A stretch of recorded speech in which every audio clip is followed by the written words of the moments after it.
Welcome back to another technical deep dive here in the Debug Zone. Today, we're tackling a big question and breaking it down with insights from other users. Hopefully, this clears up some misconceptions and helps you get the answer you need.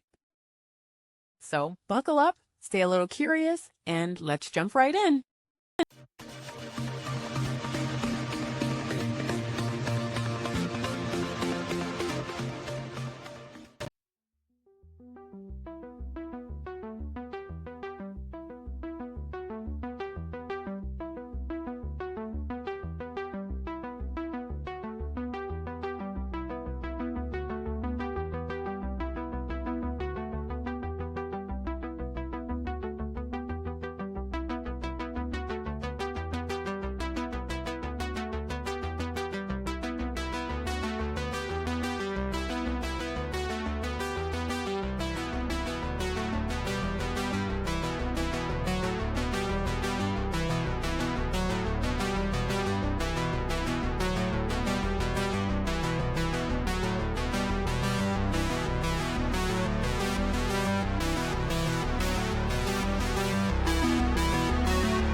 And that's a wrap.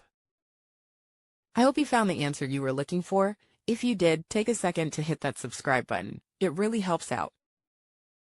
And let me know in the comments which solution worked best for you. See you next time in the debug zone.